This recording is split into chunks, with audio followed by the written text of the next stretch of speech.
Greetings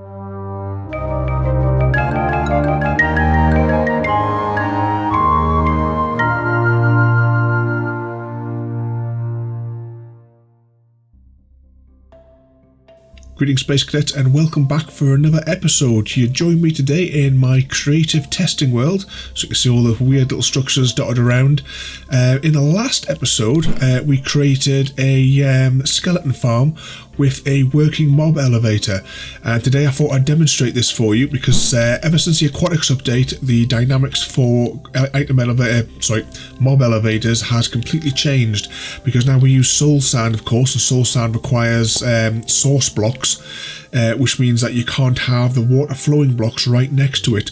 So in this I'm going to show you how I created my water elevator that I used for the mob farm, which raises and drops our skeletons so that they've got a one hit or they get killed depending on how we do it. I've rigged up this little system here with a whole load of eggs in there, so we'll see what we get if we just sidestep on there, and you'll see the skeleton goes down, lands on the plate, gets launched up, and he's away on his journey to wherever it is that you need him to be. In our case, we're just killing them off straight away. So let's fire that up again. So we just sidestep onto this pressure plate here and get a few of these out. Occasionally that happens with the drowns that I've noticed, because I've just trying it with all the different mobs. But eventually they do all go up. So let's have a look at this in a little bit more detail. So you can see you've got your flowing block, flowing areas. This could be coming from wherever it could be. It could be a spawner or just some collection system that you've got. And then what we need is, when it gets to the end, you need a 2 gap. So we're not just doing a single gap like what we used to do.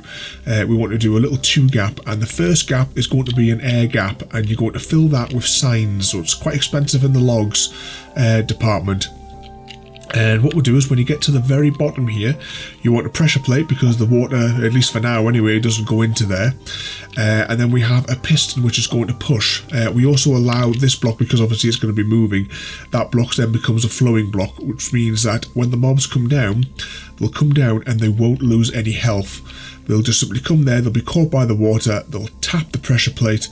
This signal here will be turned off, which will unpower this block, which will allow this piston, this redstone to power up and fire this piston, pushing them out into the water stream, and then they can begin their journey up.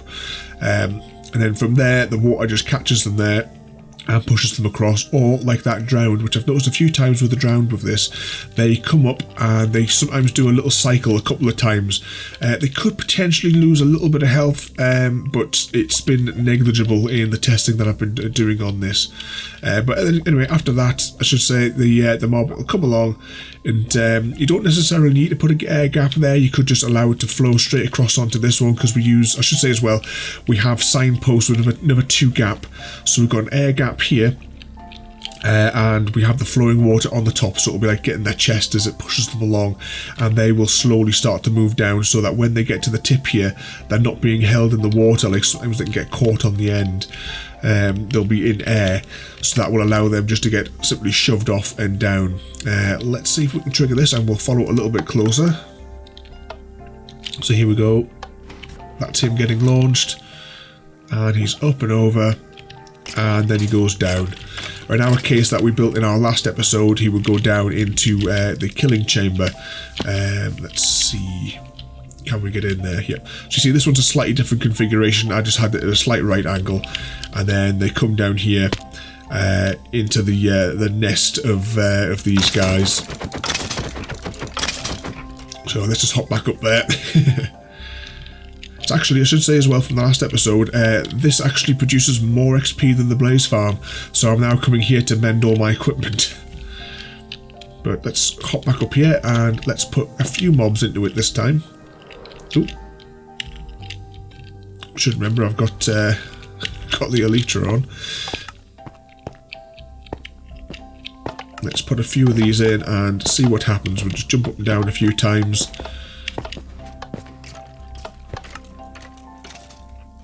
And you see, each time they're all getting caught, they're getting shoved out, and then they're continuing their journey to wherever it is that we need them to go.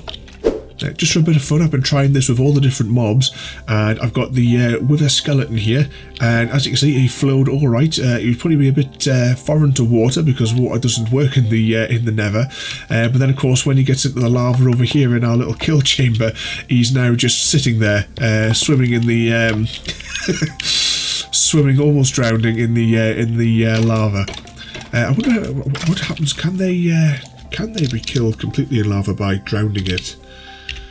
Let's just have a little experiment whilst we're here. Let's close that up. No, I maybe thought maybe they might have drowned in some way. But no, that's just an interesting experiment. These guys would never really be in our world, I suppose. I don't know. Could they come through the Nether portal? I sense an experiment coming soon. Oh, hang on. He did die. Alright, let's do that again. Not scientific unless you can repeat it. These guys seem to have a little bit of resistance to the water. And then he goes down there. Just making these little noises. Is he going to die?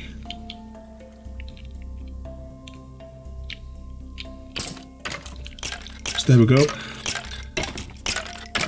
So it does take a little while, but you can kill a wither skeleton in lava. I didn't know that.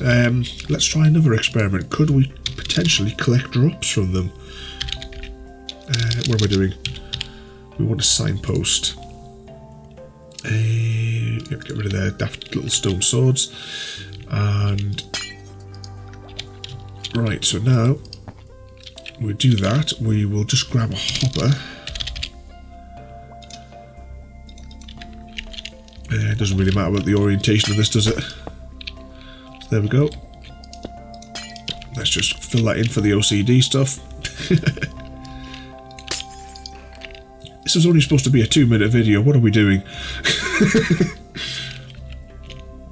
And push him along there and drop him. So that's in 2 lava because of, obviously he's a tall mob. Is he going to die this time or is he alright?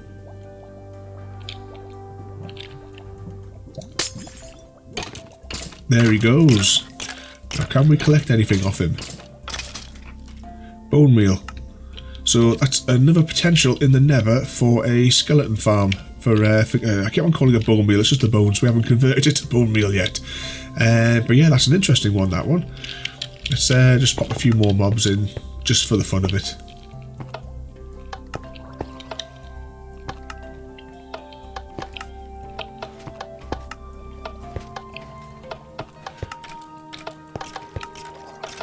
See there, a skeleton did an extra loop.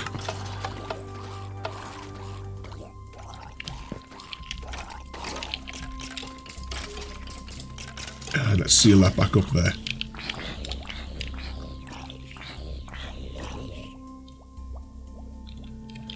And it just seems to take an awful long time before the drowning seems to kick in on them. But yeah, that's an interesting idea. Wasn't what we originally came into this world to do, so we'll go back to the original task of just quickly demonstrating this system here. So if we tap that, we'll get another mob. You see they come along, there's the air gap, the block gets them pushed out, and then they slide across to wherever they need to go. So just don't forget when you're doing this that you need a 2 gap going down there. You have your pressure plate at the bottom there, your soul sand on here. It's quite important as well that when you've got the flowing block, it's flowing block, air, and then your elevator. And as you leave the sign out on the second to last one above the pressure plate, and whenever they come down, so you can have them, technically I suppose you could have multiple levels of spawners and they could all feed into one spot as long as they all drop down. The water here will catch them so they don't lose any health. They'll then tap the pressure plate, the piston will extend, shoving them across, and then they'll get launched up. So let's just spawn another one. So we've got a zombie coming in there, and oh, zombies float, don't they? So he's not going to come down. Right, so we've got a skeleton coming in a moment, and typically he's stuck. Does he not know we're recording here? Oh, there he goes. He went in the end. But typically where we couldn't see him. Let's cycle through these until we get a skeleton. There we go. So skeleton comes down, bounces up, and he's away.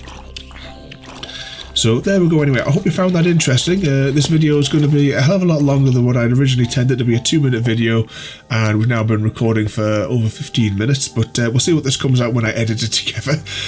So I hope you enjoyed that. Don't forget to rate, comment, favourite and subscribe, and if you'd like as well to see the spawner that we built here, this is not the same as the one that we built in our actual survival world. This is just where I went to test it to get the right elevations. And you can see the measurements as well. I've still got my measuring markers in there. If you want to see this as well, it's episode 19, or was it 20? The previous episode to this one anyway. So I hope you all enjoyed that. So don't forget to rate, comment, favourite and subscribe. And I'll see you all next time.